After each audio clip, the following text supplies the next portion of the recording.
Bismillahirrahmanirrahim. Assalamualaikum warahmatullahi wabarakatuh. Alhamdulillahi rabbil alamin.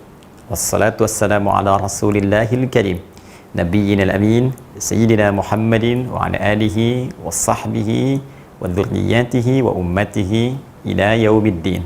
Wa ba'du. Saudara-saudariku dimanapun Anda berada, alhamdulillah dengan izin Allah subhanahu wa ta'ala kita kembali dipertemukan dalam program Aku Suka di hari ke-9 bulan Ramadan tahun 1441 Hijrah.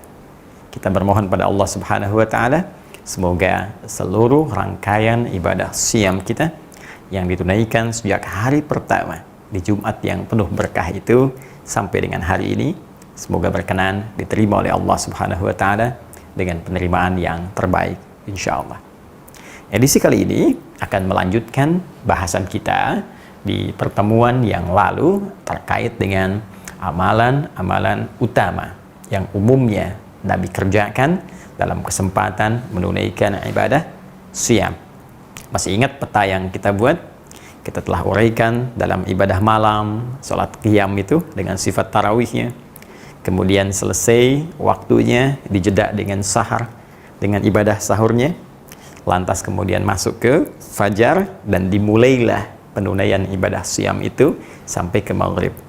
Di pertemuan edisi yang ke-8 kita telah berbincang dan menyampaikan kegiatan Nabi pada umumnya yang memaksimalkan satu amalan memperbaiki diri, bersikap lebih lembut dan ditunjukkan dengan gemar berbagi. Bahkan diilustrasikan dalam hadisnya seperti kita urai di pertemuan lalu. Menurut keterangan sahabat junior Ibnu Abbas radhiyallahu taala anhuma, kana an-nabiyyu sallallahu alaihi wasallam ajwadan nas wa ajwadu ma yakunu fi Ramadan. Adalah pribadi Rasulullah sallallahu alaihi wasallam sangat lembut, sangat baik, sangat gemar berbagi, dan itu bertambah kegiatan beliau saat masuk ke bulan Ramadan. Maka saya ingin memulai dengan mengevaluasi diri dulu sampai hari ke-9 ini sudah berapa kita maksimalkan perubahan karakter menjadi lebih baik dan mulia di hadapan Allah Subhanahu wa taala sesuai dengan petunjuk Rasulullah sekaligus dengan kegiatan berbagi yang kemarin telah kita tunjukkan peta-peta kegiatannya. Sekarang kita sambungkan berkaitan dengan kegiatan yang kedua yang dimaksimalkan Rasulullah sallallahu alaihi wasallam di bulan Ramadan dalam fase siam. Sekalipun saya tekankan pertemuan lalu bahwa kegiatan Nabi ini sering dimaksimalkan di malam hari, tapi petunjuknya terbuka umum untuk kita kerjakan pada kesempatan siang harinya, yaitu interaksi dengan Al-Quran. Saya ulang, interaksi dengan Al-Quran. Ada 3 jenis interaksi yang bisa kita maksimalkan dalam mengisi kegiatan siam kita dengan Al-Quranul Karim. Satu yang kita namakan dengan qiraat itu, ya, demikian tulisannya dalam bahasa Arab, qiraat. Yang kedua ada yang disebut dengan tilawah, demikian kita tuliskan tilawatul Quran, tilawah. Dan yang ketiga ada yang disebut dengan tahfidz. Tahfidz. Demikian kita bisa tuliskan dalam bahasa Arab. Umumnya interaksi dengan Al-Quran bisa dimaksimalkan dengan 3 jenis kegiatan utama ini. Ada qiraat, ada tilawah, demikian dengan tahfidz. Baik, kita bermula pada bagian pertama, qiraat. Secara umum saya mengambil keumuman maknanya, qiraah menunjuk pada interaksi dengan Al-Quran dalam aspek bacaan.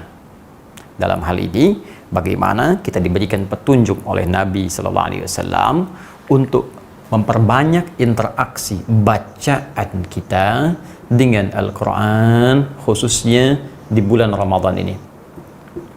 Dan bukan sekedar bacaan, karena bacaan yang dimaksudkan adalah bacaan yang benar, bacaan yang baik secara tajwid, benar dan baik. Ya, jadi ada 2 aspek di sini. Pertama terkait dengan bacaan, Yang kedua terkait benar dan baik. Berkaitan dengan yang pertama, bacaan, ada isyarat bahwa Ramadan adalah bulan bagaimana kita bisa memaksimalkan bacaan Al-Quran kita dengan kuantitas yang lebih dari hari-hari sebelumnya. Bahkan nanti, saking pentingnya bacaan ini, para ulama-ulama besar bahkan berlomba-lomba berusaha memperbanyak bacaan Al-Qurannya sehingga dikenal mereka banyak khatam saat Ramadan. Masya Allah, saya ambil contoh Al-Imam Asy-Syafi'i, itu setiap hari di luar Ramadan sehari hafal Al-Quran, khatam setiap hari, satu hari sekali. Tapi ketika masuk Ramadan, saking banyaknya interaksi beliau, bacaannya terhadap Al-Quran, itu satu hari Ramadan bisa khatam 2 kali, malam sekali dan siang sekali. Itu sangat masyhur sekali.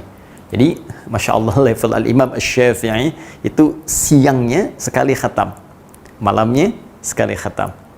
Baik, jadi ini adalah sunnah yang berkelanjutan yang dituntun oleh Rasulullah SAW. Anda bayangkan, Nabi membaca Al-Quran saat Ramadan, sahabat membaca Al-Quran, tabi'in membaca Al-Quran, generasi setelahnya bahkan memperbanyak untuk mengikuti generasi sebelumnya. Jika orang-orang yang saleh saja membiasakan diri membaca Al-Quran, dan kita sampai hari ke-9 ini belum sempat bahkan bersentuhan dengan Al-Quran, maka ada sesuatu yang belum sempurna dalam puasa kita. Saya katakan di pertemuan yang lalu, teman-teman sekalian, bahwa Ramadan bahkan dipopulerkan oleh para ulama dengan bulan Al-Quran.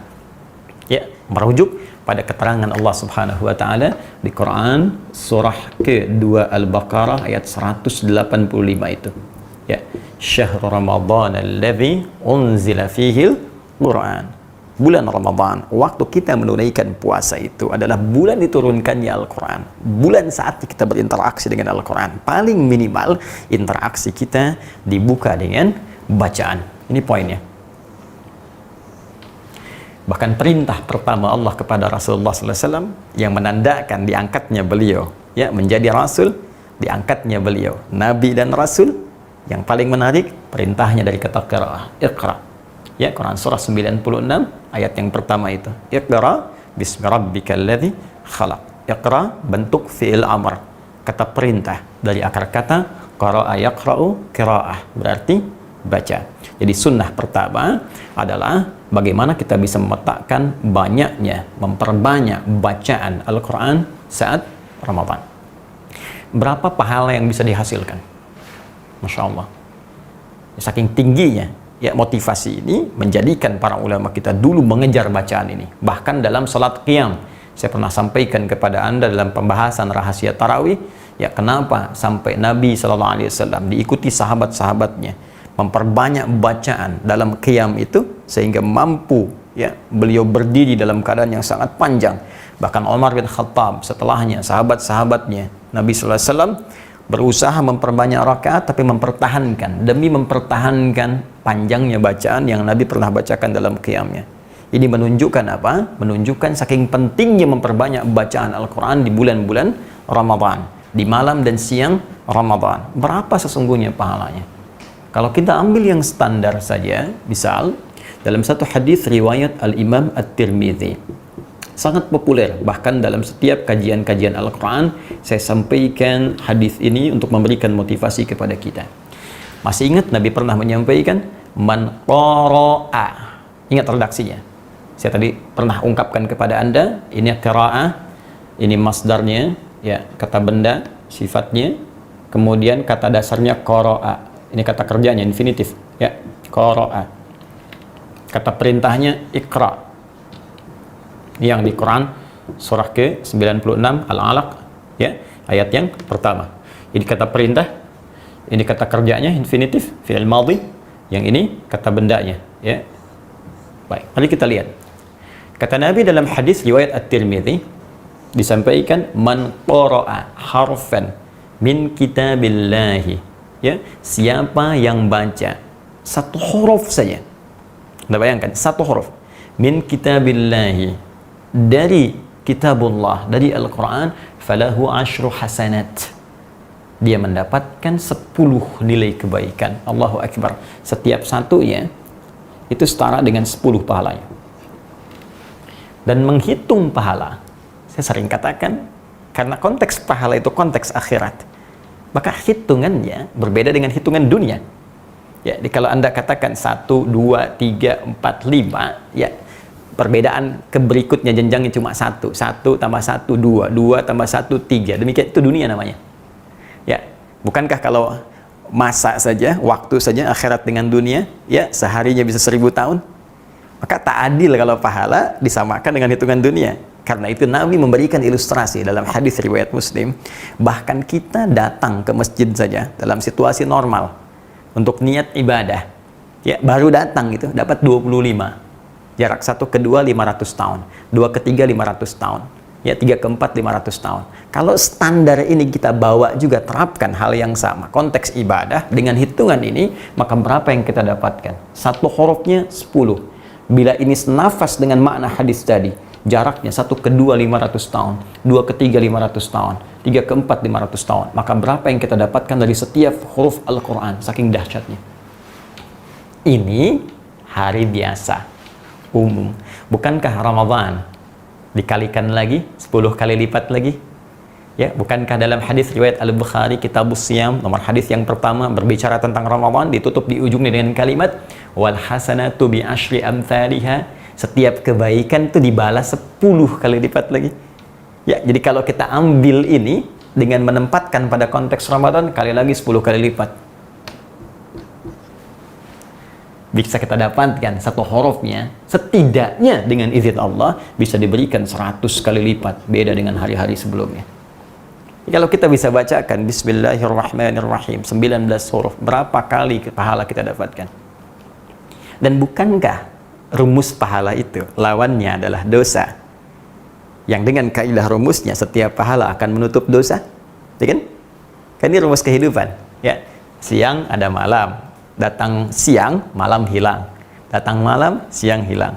Baik lawannya buruk, ada baik buruknya hilang. Kata-kata kotor itu bisa dihilangkan dengan membiasakan diri berkata yang baik, maka otomatis kata-kata kotor akan hilang. Pandangan pada yang buruk itu bisa dihilangkan dengan membiasakan diri memandang yang baik-baik, maka yang buruk akan hilang. Maka demikian, jika Anda ingin menghilangkan dosa, maka biasakan cari amalan-amalan yang melahirkan pahala, maka yang dosa akan hilang.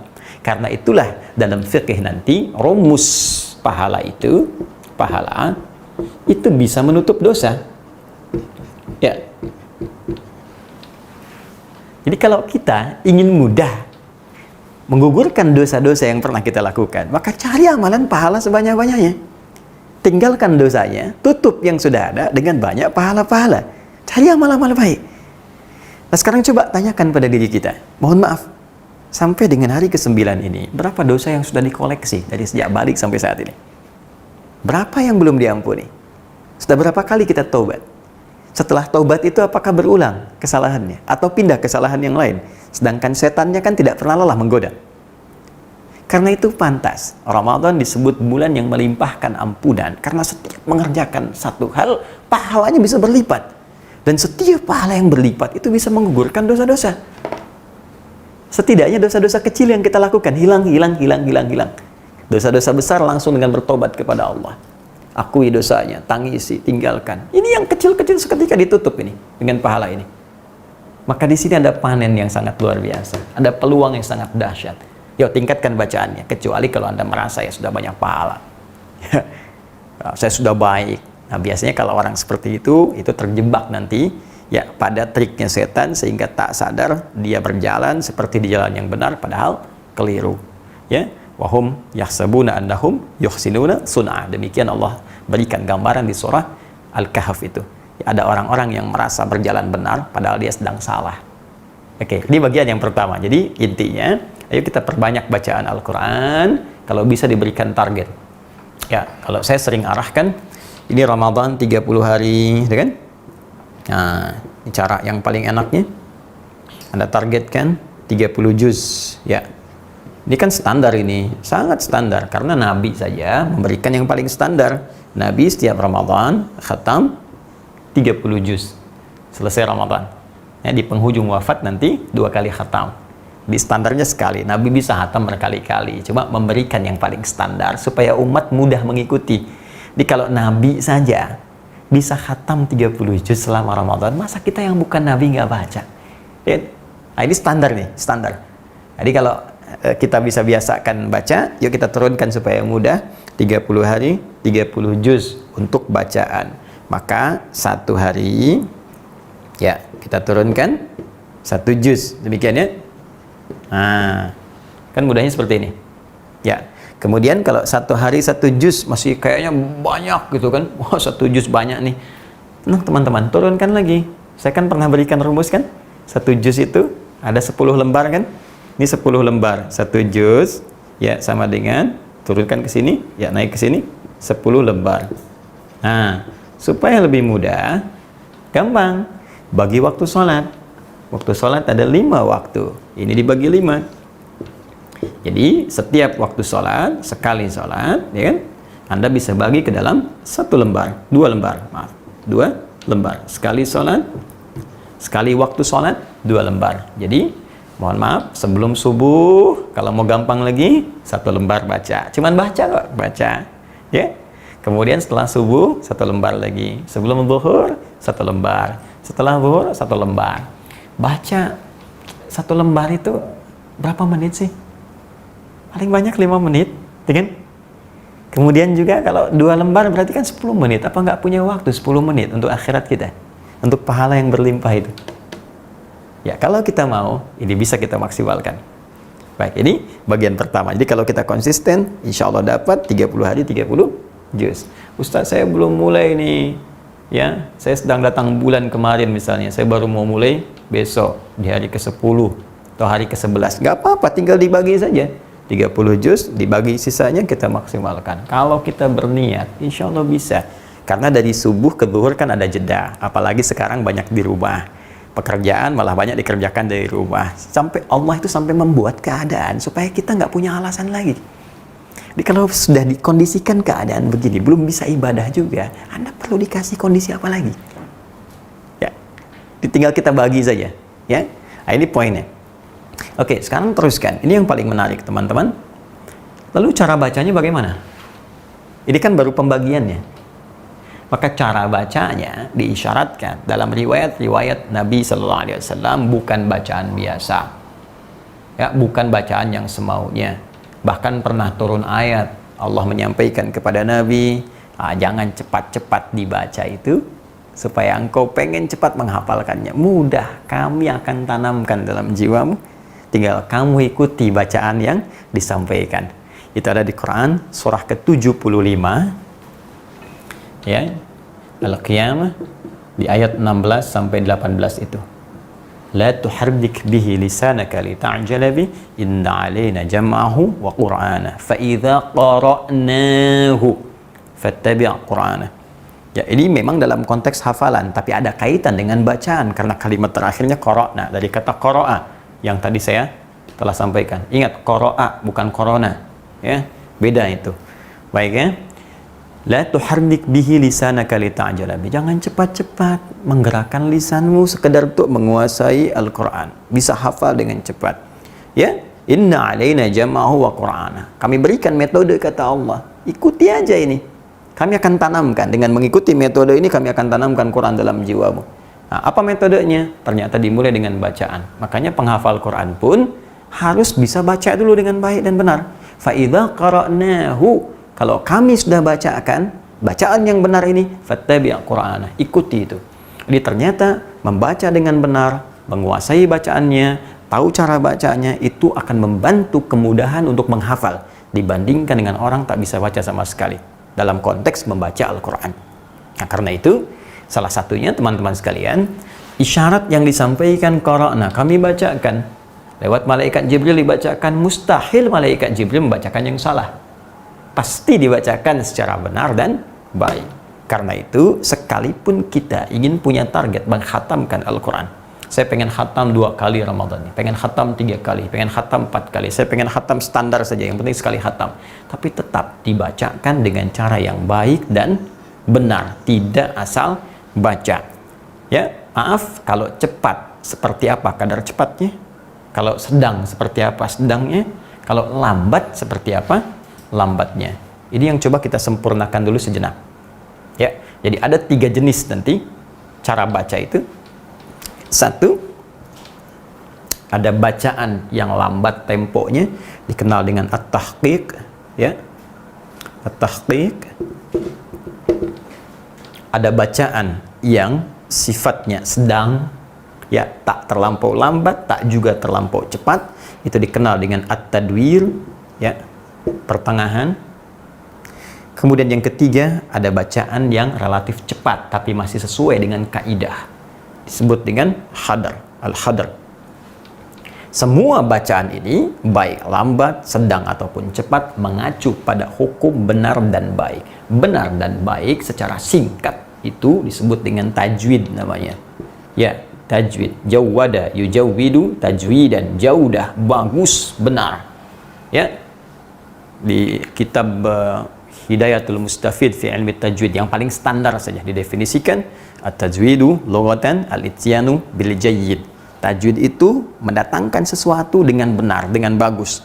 Ya, wastilahan ilmun yu'rafu bihi haqqahu wa mustahaqqahu minas sifati wal mududi wa ghairi dzalika kat tarqiqi wa tafhimi wa nahwihima. Ya, jadi membaca dengan benar, dengan bagus, sesuai hukum-hukumnya, panjangnya, pendeknya, tipisnya, tebalnya, dan seterusnya. Jadi kita pelajari ini, nanti kalau sudah paham cara bacanya, bagaimana bacanya bagus, silahkan pilih tahqiq. Ya, baca lambat misalnya.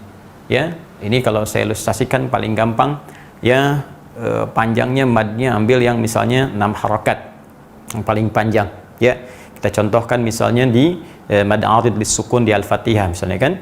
Bismillahirrahmanirrahim. Alhamdulillahi rabbil alamin. Ya, saya suka mengistilahkan dengan detik. Jadi kalau 2 harakat 1 detik. 2 harakat 1 detik, 4 harakat 2 detik, tak tak, ya kan? 6 harakat 3 detik, tak tak tak. Bismillahirrahmanirrahim. Ya, alhamdulillahi rabbil alamin. Nah, itu tahqiq. Kalau kita ingin jadikan misalnya pertengahan, ya ambil yang tengah-tengah di antara 6. Ya, selang ke-4, selang ke-2. Jadi stepnya 2-2, ya. 2, 4, 6. Maka ambil yang 4 harakat, 2 detik. Bismillahirrahmanirrahim. Alhamdulillahi rabbil alamin. Ar-Rahmanirrahim. Ya. Kalau kita ingin cepat, pakai yang hadar misalnya. Hadar 1 detik. 1 detik kita gunakan dengan 2 harakat. Bismillahirrahmanirrahim. Alhamdulillahi rabbil alamin. Ar-Rahmanirrahim. Maliki yaumiddin. Nah, kalau wakaf, kalau ingin sambung, boleh satukan. Ya, harakatnya bunyi di akhir. Bismillahirrahmanirrahim. Alhamdulillahi rabbil alamin. Ya, Bismillahirrahmanirrahim. Mi-nya bunyi kalau nyambung. Ya, Bismillahirrahmanirrahim. Alhamdulillahi rabbil alamin. Ar-Rahmanirrahim. Maliki yaumiddin. Nah, biasanya ini kalau berjamaah dipakai tarawih, dia lebih diutamakan karena tak terasa, ya. Tetap sesuai tajwid, bacaan bagus, benar, ayatnya dapat banyak. Ya, daripada panjang-panjang cuman 1 ayat. Ghairil maghdubi alaihim waladdallin. Amin. Yasin. Allahu Akbar. Itu, wow, udah pakai macam-macam kan? Tahqiq dari awal Fatihah sampai ke situ cuma 1 ayat, tidak. Kita bisa gunakan, silahkan, nggak ada masalah. 3-3-nya ini semua tartil, ya, terukur, bagus, benar. Cuma patokan tajwid itu digunakan. Jadi ini bagian yang pertama, qiraah, berusaha memperbanyak bacaan Al-Quran, memberikan target ke depan sampai akhir Ramadan. Berapa kali kita ingin khatam, silakan, dan silakan pilih formulasi yang memudahkan kita untuk membacanya. Oke? Tapi ingat, kalaupun pilih yang ini, tetap harus terukur dengan tajwid. Jangan sampai bacaan yang tidak terukur. Nah, selesai. 1 juz. Nah, itu ukurannya menurut kami agak kurang baik. Ya. Oke. Sekarang, kalau level ini sudah bagus, bahkan kalau pakai hadar misalnya, saya 10 hari sudah bisa khatam.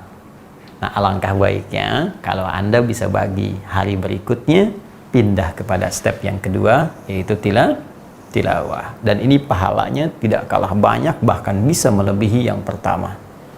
Nah, karena katanya beda, ini qiraat, ini tilawah, pasti maknanya pun tidak sama.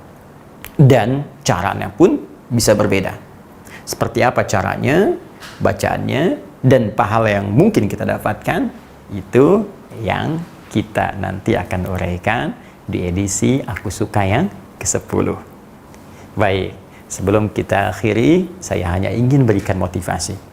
Jika Anda saksikan, dalam setiap awal Aku Suka ini, ada anak yang mengaji. Anda bayangkan, itu anak TKA, TKB, paling besar 1 SD. Usia mereka 4, 5, 6 tahun. Ya, paling besar 7 tahun.